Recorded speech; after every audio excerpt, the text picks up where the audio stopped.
علم کیا ہے؟ علم وہ ہے جو اللہ کی طرف سے نازل ہوا ہے. اللہ کی کتاب علم ہے، اللہ کے نبی صلی اللہ علیہ وسلم کی سنت، آپ کی حدیثیں علم ہیں. اس لیے کہ اللہ کے نبی صلی اللہ علیہ وسلم امت کو اسی چیز کی تعلیم دیتے تھے. اللہ تعالیٰ نے قرآن کریم میں ایمان والوں پر اپنے احسان کو جتایا ہے اور اس میں اسی علم کا ذکر کیا ہے. اللہ تعالیٰ فرماتا ہے لقد من اللہ علی المؤمنین اذ بعث فیہم رسولا من انفسہم یتلو علیہم آیاتہ ویزکیہم ویعلمہم الکتاب والحکمہ وإن کانوا من قبل لفی ضلال مبین.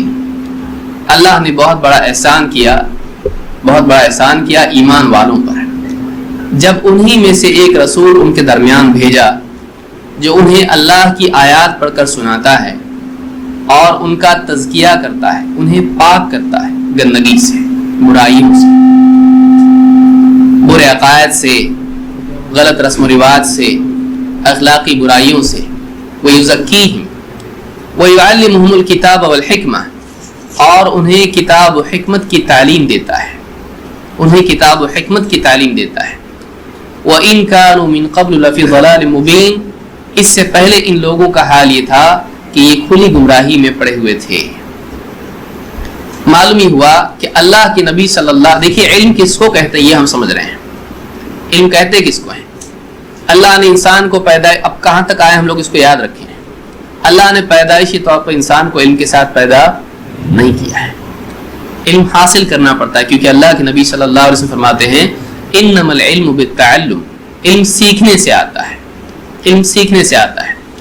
پھر ہم نے دیکھا کہ اللہ کے نبی صلی اللہ علیہ وسلم کے زمانے میں اور ہر دور میں یہ ہوتا تھا کہ صحابہ آپ سے پوچھتے تھے اور آپ ان کو بتاتے تھے، پھر وہی علم نسل در نسل سلف میں منتقل ہوتا رہا. لیکن واقعی وہ علم کیا ہے؟ تو اللہ تعالیٰ نے یہاں بتایا کہ نبی کیا سکھاتے تھے. اللہ کے نبی صلی اللہ علیہ وسلم کے بارے میں فرمایا یتلو علیہم آیاتہ، لوگوں کو اللہ کی آیتیں پڑھ کر سناتے ہیں. پہلا علم یہ ہے، یہ صرف پہنچانا ہوا.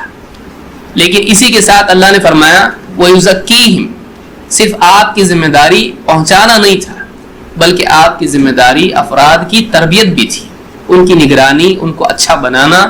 جیسے پودے کو پانی کھاد دے کر سب کچھ کر کے ایک پیڑ کی صورت میں انسان بناتا ہے، اللہ کے نبی صلی اللہ علیہ وسلم کی ذمہ داری بھی یہی تھی کہ صرف پہنچایا نہ جائے بلکہ تربیت بھی کی جائے، نگہداشت کی جائے، صحابہ کو اچھا انسان بنایا جائے.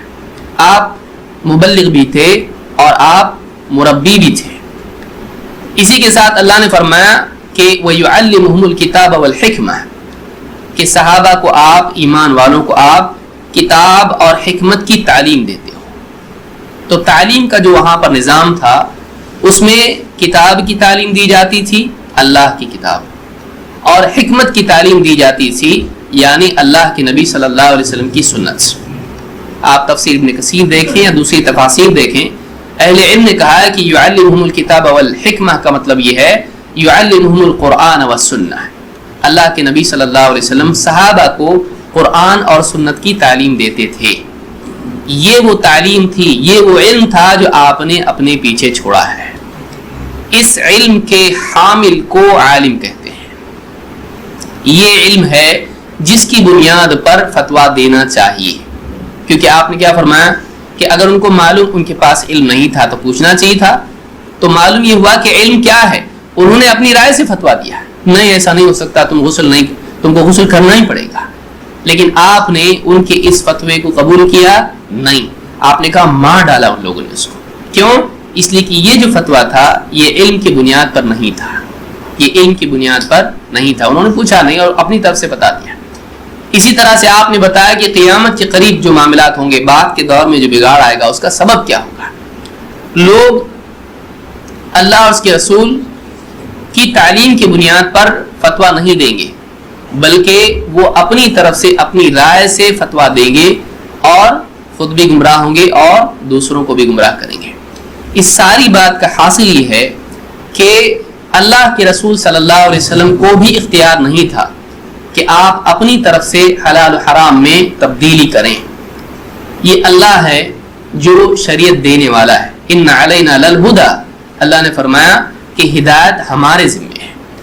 چاہے وہ ہدایت ارشاد ہو یا وہ ہدایت توفیق، چاہے وہ رہبری ہو چاہے وہ دلوں میں ہدایت کا داخل کرنا ہو، تو یہ اللہ ہی کے ذمہ ہے، اللہ ہی ہے جو شریعت دیتا ہے۔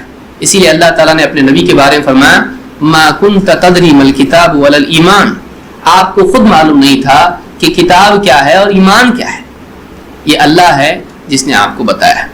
تو اللہ تعالیٰ ہے جو علم دینے والا ہے، اور اللہ کے جتنے رسول ہوتے ہیں وہ بندوں میں سب سے زیادہ علم والے ہوتے ہیں، وہ اللہ کی طرف سے اس نفع والے علم کے حامل بنتے ہیں جو اللہ تعالیٰ انسانیت کی ہدایت کے لیے عطا کرتا ہے۔ پھر اس علم کو لوگوں کے فہم کے مطابق بنا کر یہ نبی اور رسول پیش کرتے ہیں، ان کے بعد ان کے ماننے والے، چاہے آپ ان کو صحابہ کہیں یا ان کو حواریین کہیں یا جو بھی کہیں، ان کے ماننے والے جو ان کے قریبی افراد ہوتے ہیں اس علم کے حامل بنتے ہیں اور اس کو دوسروں تک پہنچاتے ہیں۔ لیکن دھیرے دھیرے بگاڑ جب قوم میں آتا ہے تو ہوتا کیا ہے؟ ہوتا یہ ہے کہ علم کی بجائے حامل علم، علم کی بجائے حامل علم وہی حجت بن جاتا ہے، اور اس کو وہ مستقل مقام دے دیا جاتا ہے کہ وہ چاہے تو حلال کرے چاہے تو حرام کرے، آپ بتائیے حلال ہے یا نہیں۔